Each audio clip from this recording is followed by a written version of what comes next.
오늘 우리에게 주실 하나님의 말씀은 신약성경입니다. 신약성경 요한복음 15장 1절부터 8절까지 말씀 한 절씩 우리 교독하도록 하겠습니다. 나는 참 포도나무요 내 아버지는 농부라.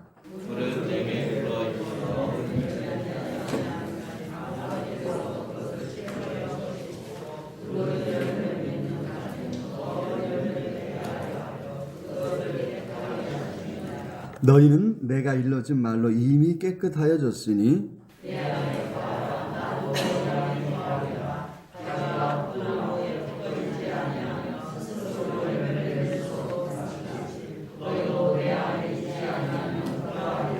나는 포도나무요 너희는 가지라. 그가 내 안에 내가 그 안에 거하면 사람이 열매를 많이 맺나니 나를 떠나서는 너희가 아무것도 할 수 없음이라.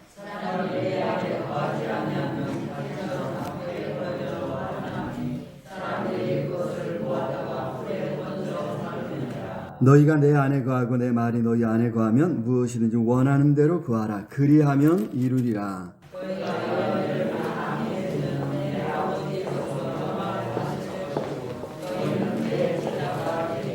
아멘. 이 시간 찬양대에서 하나님 앞에 영광 돌리겠습니다.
귀한 찬양 감사합니다. 십자가의 그 보혈로 늘 깨끗하게 되는, 그래서 하나님을 기쁨으로 섬기는 우리 모두가 될 수 있기를 우리 주님의 이름으로 축복합니다. 자, 벌써 5월입니다. 믿기지 않죠? 세월 참 빨리 이제 흐르고 있습니다. 저만 그런가요? 아무도 동감하시는 분들이 없네. 네. 5월은 이제 흔히 가정의 달이라 이렇게 이야기하지 않습니까? 우리의 삶의 바탕인 가정을 생각하고 서로의 관계를 한 번 더 점검해보는 그런 시간들을 갖는 거죠. 이것이 이제 우리 신앙에도 참 중요한 것이 성경에서 하나님께서 자신을 아버지로 계시하셨다는 거죠. 가정의 언어로 자신을 계시하셨습니다. 예수님께서도 이제 십자가에서 죽임을 당하심으로 이루신 일이 우리로 하나님의 자녀 되게 해주셨다. 이렇게 이제 말씀하셨습니다. 그러니까 구원의 결과도 이제 가정의 언어로 이제 표현하고 있습니다. 그래서 이 가정을 잘 세울 때 우리는 하나님도 제대로 알게 될 줄로 믿습니다. 그래서 우리 신앙에서 이 가정이 중요하다 이렇게 이제 말씀을 드렸습니다. 그래서 우리 가정을 어떻게 잘 세워가야 할까 이 한 주간, 이 한 달 또 고민하고 또 말씀 안에서는 그런 우리 모두가 될 수 있기를 우리 주님의 이름으로 축복합니다. 자, 오늘 우리가 읽은 말씀 잘 아는 말씀이죠. 예수님께서 하나님과 우리 관계를 포도나무와 그 가지로 설명하신 말씀입니다. 예전에는 이 여름이 되면 이 포도원을 자주 갔던 것 같아요. 그죠? 그래서 이제, 얼마인가요? 5,000원인가, 제 기억에 5,000원씩 내고 가면 포도원 배 터지게 먹고, 이렇게, 원두막 그늘에서 이제 놀다가 이렇게 교제하다가 이렇게 오곤 해서 참 그 청년들도 하고 교회에서 자주 갔던 이런 기억이 있습니다. 요즘은 이제 우리 삶이 바빠져서 그런 건가 그런 낭만이 없어졌어요. 포도원이 그거 갖고 장사가 안 돼서 그러나요? 아니면 저만 그렇게 느끼는가요? 혹시 다 갔다 오시는데 저만 안 갔다 오는 건가요? 요즘 그런 게 없어졌죠? 맞죠? 네, 그런 것 같아요. 왜 그런가, 이게 참 조금 서운한데요. 누구 또 포도원 또 누구 친구 아시는 분 있으면 올 여름에 한번 자리를 좀 조금 비용을 내더라도 우리가 가서 한번 또 좋은 시간을 또 교제하면서 또 시간을 보냈으면 좋겠다 이런 생각도 한번 해보게 됩니다. 예전에 그래서 이제 어떻게 포도원 비유, 포도나무 비유하면 그냥 이렇게 그려졌는데 이게 이제 포도나무가 어떻게 생겼더라 이게 벌써 가물가물해지는 그런 상황입니다. 그래서 이제 갈수록 이런 이제 성경의 비유들이 금방금방 우리 마음에 와닿지 않는 이런 이제 상태가 이런 상황이 되고 있지 않나. 세상이 바뀌고 사회가 바뀌면서 이런 일이 자꾸 이제 벌어지고 있는데 어떻든 우리가 하나님을 알아가고 또 성경을 이해하는데 우리가 더 힘써 가야 될 줄로 믿습니다. 제가 그래서 이제 알아보니까 포도는요, 덩쿨식물이라고 합니다. 그래서 사실 이제 나무라고 하는 표현이 맞지는 않는 건데, 우리 포도나무 이제 항상 습관적으로 이렇게 부르죠. 이제 이 덩쿨식물이지만 요걸 이제 묘목일 때부터 잘 이렇게 나무처럼 이렇게 모양을 잡아주는 거예요. 그럼 이게 이제 이 줄기가 갈수록 이제 굵어져 갖고 이게 줄기가 이제 여러 살이를 하죠. 근데 중요한 건 이제 요 줄기에서 자라는 이 가지, 이 넝쿨이 이제 매년 이제 자라가면서 이게 이제 여기서 열매를 맺죠. 그래서 이거를 이제 어렸을 때부터 줄기로 이렇게 잡아주지 않으면, 나무처럼 수영을 잡아주지 않으면, 이게 넝쿨식물이니까 땅바닥에서 수박처럼 이렇게 가지를 뻗치면서 열매를 이렇게 땅에다가 이렇게 열매를 맺는다고 해요. 그럼 이제 상품성이 사라지는 거죠. 그래서 이제 매년 이제 수영을 잡아주면서 거기서 매년 넝쿨이 자라고 그 새로운 가지인 넝쿨에서 이제 포도 열매가 열리는 거죠. 그래서 이제 이 새로운 가지가 중요합니다. 포도가 잘 열리게 하려면 매년 옛 가지를 잘라주고 새로운 가지가 쭉쭉 이제 뻗어 나갈 수 있도록 이렇게 도와줘야 되죠. 우리 요즘 이제 보니까 포도원에 가면 이렇게 철사로 쫙 이렇게 다 이제 해놔가지고, 그죠? 가지가 쭉쭉 뻗어 나갈 수 있도록 다 이제 이렇게 해놓은 것을 이제 볼 수 있습니다. 그래서 이제 또 이제 수확할 때도 편하게 관리하고 수확할 수 있는 편하게 이제 사람 키 높이 정도 딱 해가지고 이렇게 해놓은 것을 이렇게 봤는데 어떻게 하냐 이제 그렇게 이제 가지가 새로운 가지가 쭉쭉 뻗어 나가도록 해줘야 거기서 열매를 맺는다는 거죠. 이런 포도나무의 특성을 이해하고서 오늘 예수님의 말씀을 봐야 될 것 같습니다. 예수님은 자신을 포도나무로 그리고 하나님 아버지를 농부로 비유하셨죠. 1절에 보니까 나는 참 포도나무요 내 아버지는 농부라. 자, 포도원은 매년 이제 가지를 이제 잘라줘야 되니까 농부가 잘 가꿔줘야 한다고 하는 말이 되겠죠. 하나님 아버지께서 친히 세상을 창조하시고 얼마나 열심히 가꾸시는지 이거에 대해서는 우리가 뭐 더 이상 할 말이 없을 것 같습니다. 하나님은 참 좋은 농부처럼 쉼 없이 그 지으신 창조하신 세상을 가꾸시고 또 돌보고 계시는 줄로 믿습니다. 그래서 2절에 그렇게 표현했죠. 같이 한번 읽어볼까요? 무릇 내게 붙어 있어 열매를 맺지 아니하는 가지는 아버지께서 그것을 제거해 버리시고 무릇 열매를 맺는 가지는 더 열매를 맺게 하려 그것을 깨끗하게 하시느니라. 아버지께서 그죠? 하나님 아버지께서 열심히 포도원을 가꾸는, 포도나무를 가꾸는 모습을 2절에서 이제 말씀해 주셨습니다. 자, 그런데 오늘 예수님 비유의 핵심은 1절과 2절에서 이제 아버지에 대해서 언급하셨을 뿐이고, 이제 그 나머지 부분에서 예수님 비유의 핵심은 나무와 그리고 그 가지에 있습니다. 사실 이제 이 비유를 하신 것은 아마도 이제 예수님이 이 포도원을 지나칠 때 하시지 않았을까. 뭐 학자들의 뭐 상상력이니까요. 뭐 우리도 충분히 그렇게 또 상상할 수 있는 거죠, 그죠? 구약 성경에 보면 이스라엘을 이제 포도나무나 포도원으로 자주 이제 묘사를 하고 있죠.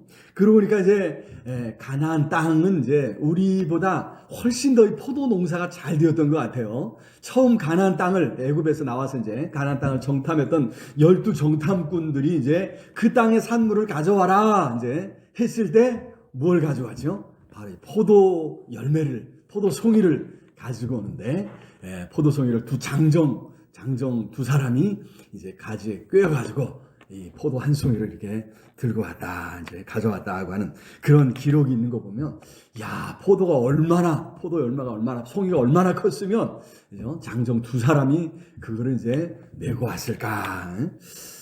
그러니까 이스라엘에 갔을 때 이게 제가 포도 본 기억이 없는 것 같아요. 그래서 한참 이렇게 생각을 많이 해봤는데, 이게 참, 다시 한번 가야 될 것 같다는 이런 생각을 놓친 게 몇 가지 있어가지고 말이죠. 같이 가시죠. 제가 한번 계획을 해가지고 코로나 끝나면 우리 같이 한번 가시도록 그렇게 한번 해보겠습니다. 어쨌든 이제 그런 모습을 보면 이 포도가 이제 잘 열리는 땅이 이제 가나안 땅이었으니까. 자, 그런 상황에서 이제 예수님께서 제자들과 이제 포도원을 지나가시면서 이렇게 이제 가르쳐 주신 것이라 우리가 이 말씀을 우리가 잘 마음에 새겨 봐야 될 줄로 믿습니다.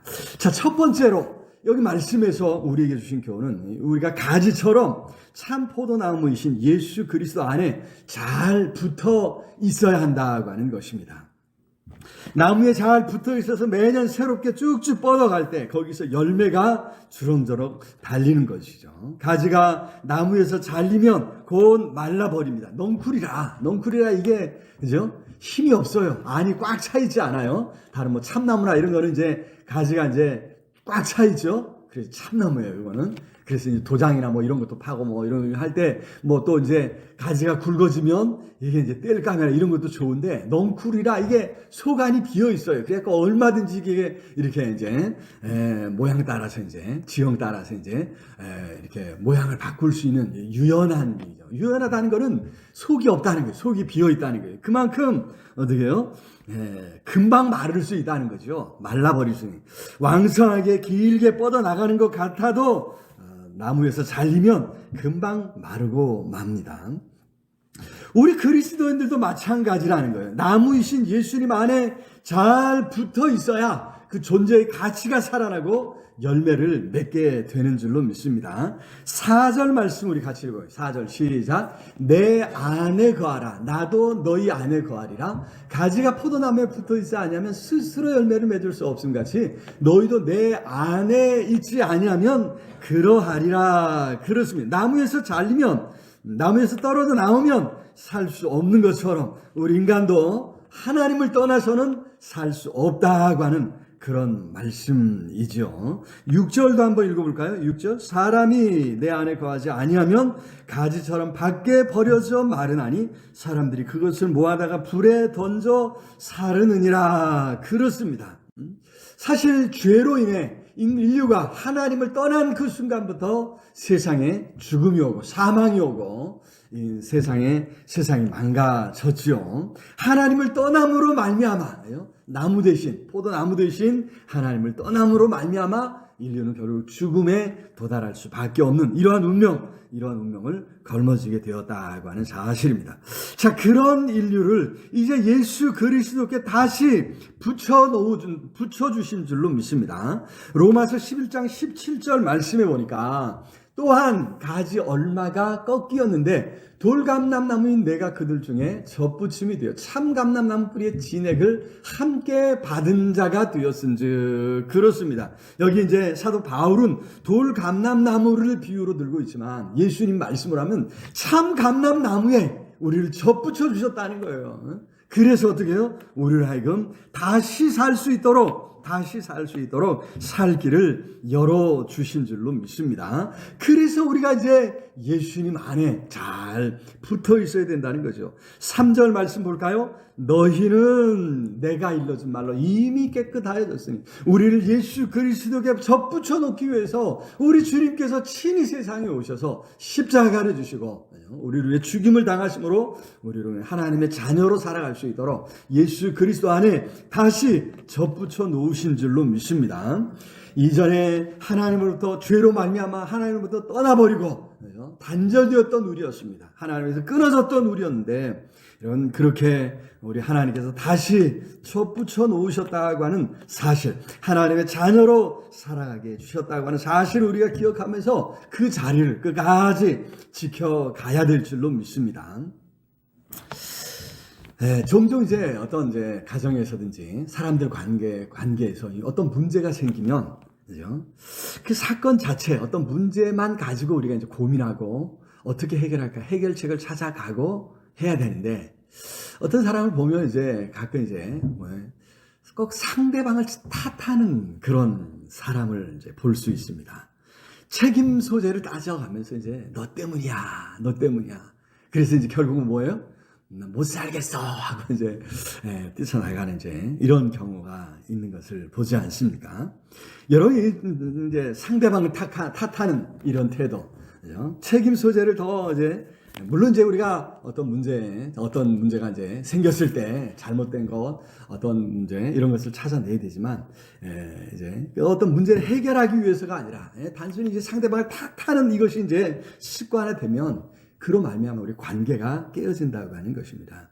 비난하는데 그쳐서는 안 될 줄로 믿습니다. 문제 해결책을 찾아가면서 서로 더 연합하고 이해하고 그래서 사랑 가운데 굳게 세워질 때 우리 삶이 세워지고 우리 가정이 세워지고 우리의 인생이 아름답게 세워져가는 역사가 일어나게 될 줄로 믿습니다. 여러분 하나님 안에서도 마찬가지입니다. 어려울 때 또 힘들 때 시험과 환난을 만날 때 하나님을 원망하며 떠나가는 사람이 있습니다. 아닙니다. 그래서는 안 된다는 것입니다. 어려울수록 탄식하면서라도 더욱 예수 그리스도 안에 꼭 붙어 있을 때 살 길이 열리는 줄로 믿습니다. 예수님께서 말씀하신 것대로 내 안에 거하라 나도 너희 안에 거하리라 말씀하신 것처럼 어려울 때일수록 더 우리 하나님을 찾고 우리 주님 안에 붙어 있도록 힘써갈 때 아름다운 역사를 이루어가게 될 줄로 믿습니다. 자, 두 번째로 우리는 참 포도나무 예수 그리스도 안에 잘 붙어 있어서, 그죠? 열매를 많이 맺어 가야 될 줄로 믿습니다. 여기 5절 말씀을 같이 한번 읽어볼까요? 5절 시작. 나는 포도나무요 너희는 가지라. 그가 내 안에 내가 그 안에 거하면 사람이 열매를 많이 맺나니 나를 떠나서는 너희가 아무것도 할 수 없음이라.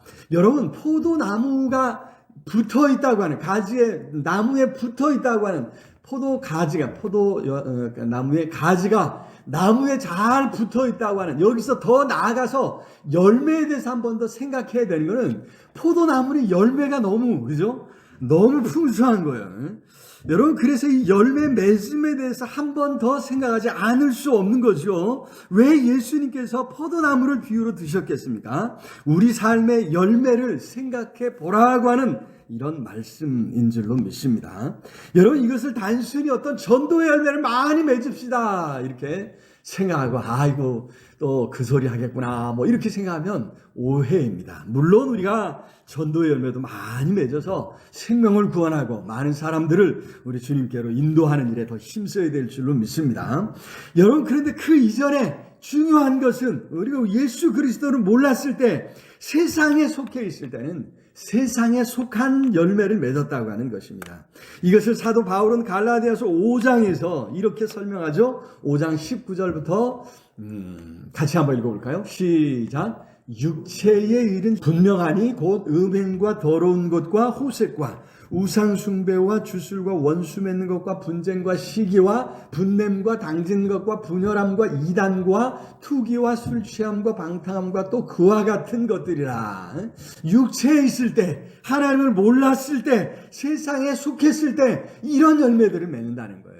그 삶의 결과가 이런 방탕함에 이르게 된다고 하는 것을 이제 말씀해 주시면서, 그와 같은 것들이라 전에 너희에게 경계한 것 같이 경계하느니 이런 일을 하는 자는 하나님의 나라를 유업으로 받지 못할 것이다. 엄히 경계하고 있습니다.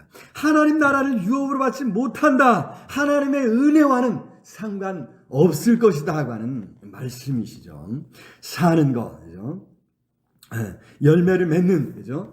이것이 이제 세상 열매였다고 하는 사실을 우리가 기억하면서, 그렇다면 우리가 예수 그리스도를 만남으로 어떤 변화가 우리 속에 일어나는가, 우리가 다시 한번 생각해 봐야 될 줄로 믿습니다. 우리 안에 성령님이 거하시고 우리는 성령님으로 말미암아 새로운 열매를 맺게 된 줄로 믿습니다. 성령께서 우리 안에 계실 때 우리 안에 맺는 우리 삶의 변화들, 우리 성품의 변화들을 말씀하는 것이죠. 그래서 그것을 성령의 9가지 열매로 계속해서 갈라디아서 5장 22절, 23절에서 말씀해주고 있습니다. 같이 한번 읽어보겠습니다. 시작. 오직 성령의 열매는 사랑과 희락과 화평과 오래 참음과 자비와 양성과 충성과 온유와 절제니 이 같은 것을 금지할 법이 없느니라. 여러분, 이러한 열매들을, 그죠? 이런 열매 맺는 것을 금지할 방법이 없다라고 말씀했습니다. 예수 그리스도를 모시면, 성령님이 우리 안에 계시면 이런 열매가 아주 자연스럽게 맺히는 것이 당연하다는 거죠.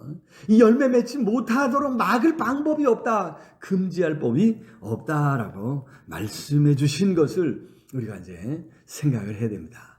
여러분, 이 말씀을 생각하면 이런 열매가 없다, 내가 예수님을 만났는데도 전혀 바뀐 것이 없이 예전처럼 육체에 있을 때처럼 세상에 살던 것처럼 그런 열매만 맺고 있다면 한번 근본부터 뒤집어 봐야 된다는 거예요.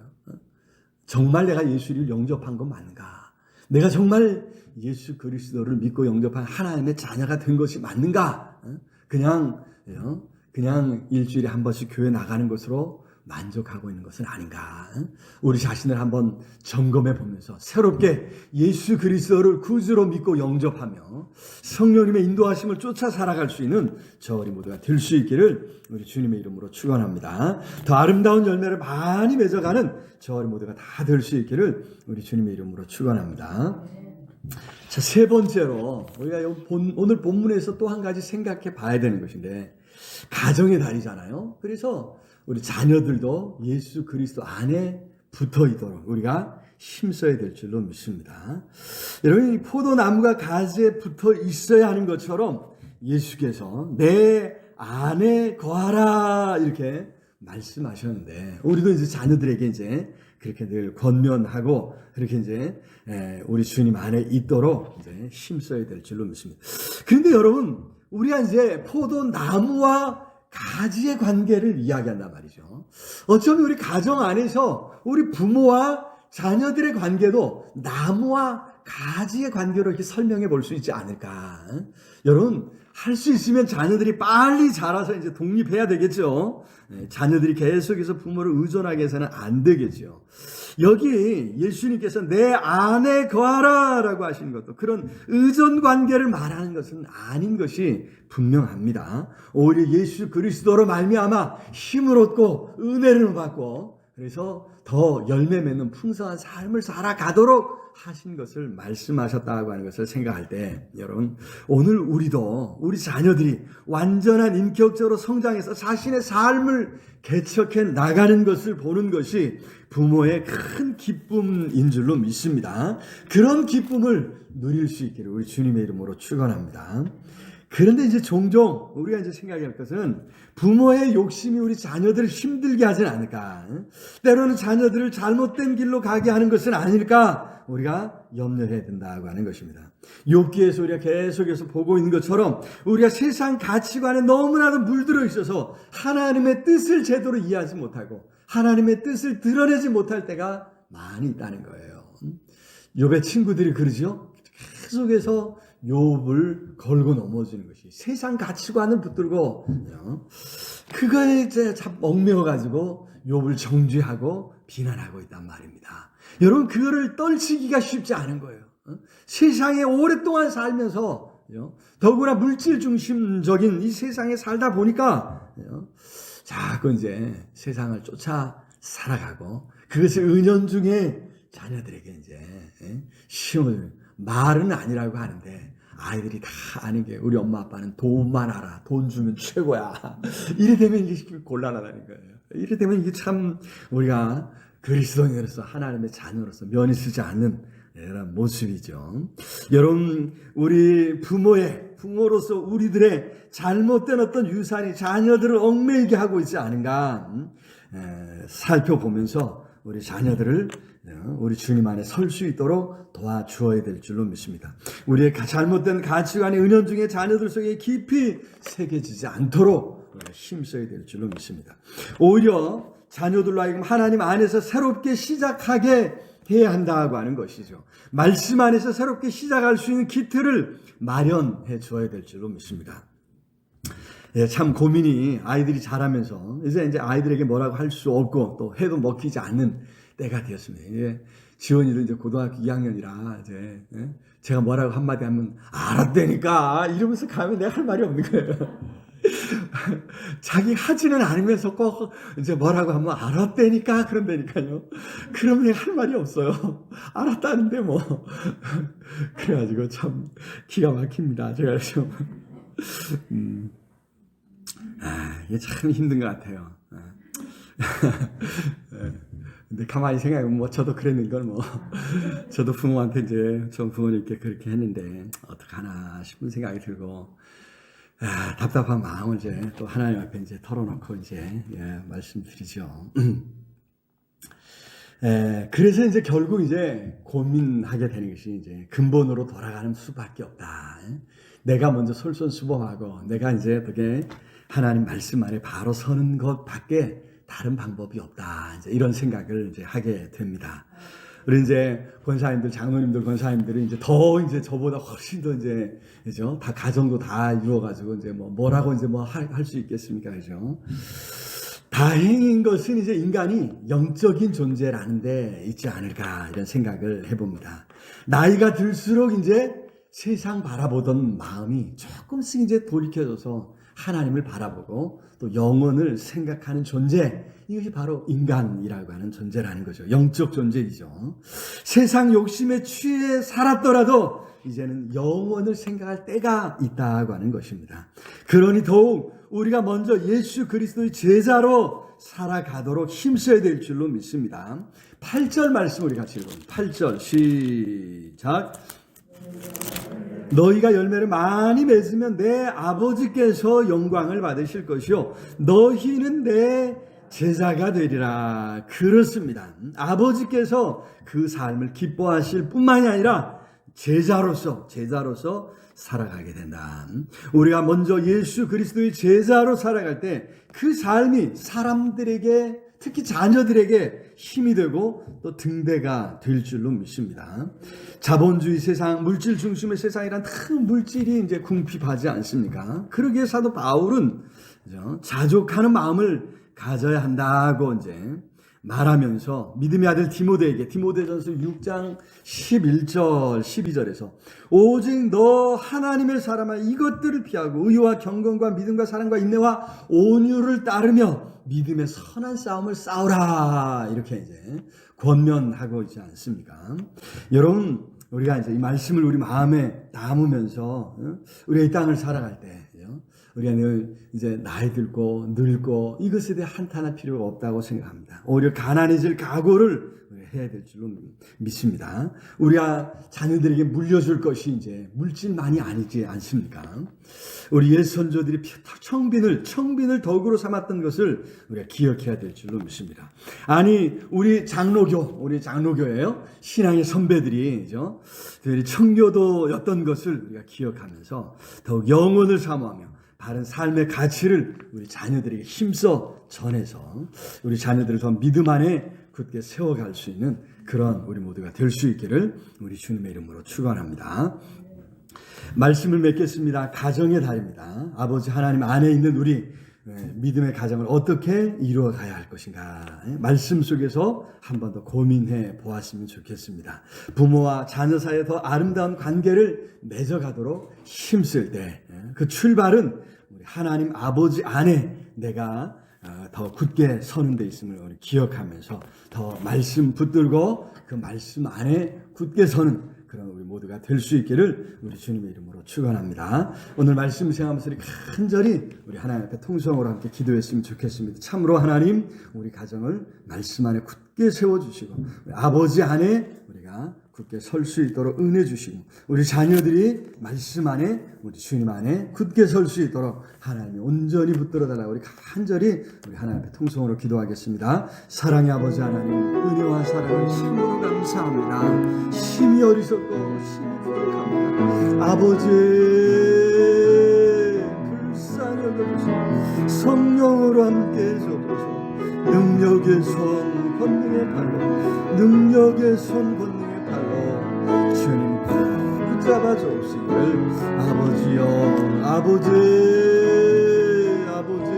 간절히 하나님 성령께서 능력의 손 권능의 팔로 주여 온전히 붙잡아 주옵시기를 아버지여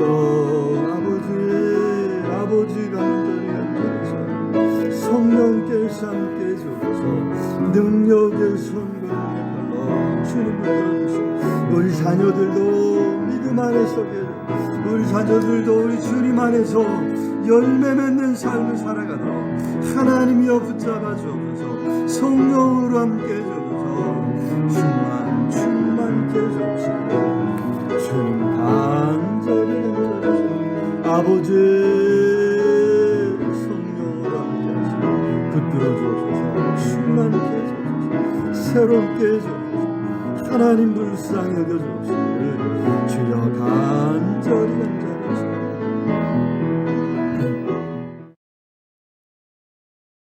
이제는 우리 주 예수 그리스도의 은혜와 하나님의 크신 사랑과 성령 하나님 늘 함께 하시며 인도하시며 채우시는 역사가 우리의 아버지 되어주시며 우리를 자녀 삼아주신 그 은혜를 생각하며 오늘도 주님 안에 꼭 붙어있기를 소원하고 나아가는 우리 온 성도들 위해 흩어져 사는 가족들 위해 이 나라 이 민족 위해 전 세계 방방곡곡에서 환난 가운데 하나님 찾는 모든 하나님의 사람들 위해 이제로 영원토록 함께 있을지어다.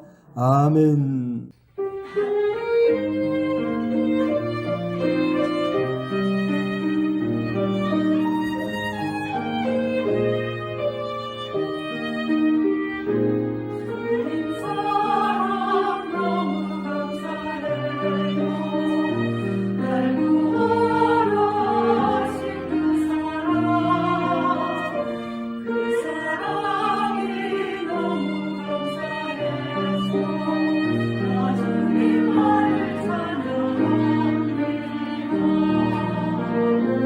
내가 주님 떠나 있을 때도 주님 나와 함께 계셔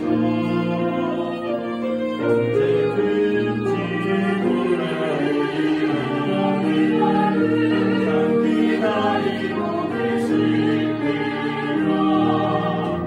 완전하신 주 전하리라 은혜가 날 새롭게 하네 완전하신 주 전하리라 은혜가 날 기쁘게 하네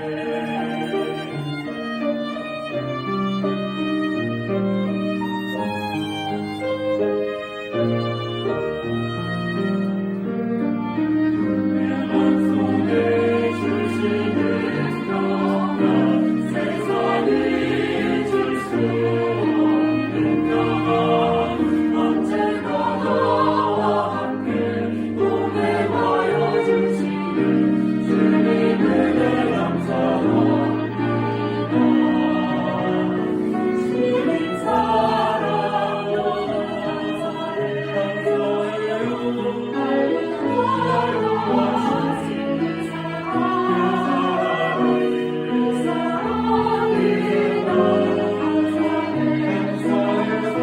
주님만을 찬양합니다 완전하신 십자가의 보혈 은혜가 날 새롭게 하네 완전하신 십자가의 보혈 은혜가 날 기쁘게 하네 완전하신 십자가의 보혈 은혜가 날 새롭게 하네 완전하신 십자가의 보혈 은혜가 날 기쁘게 하네 은혜가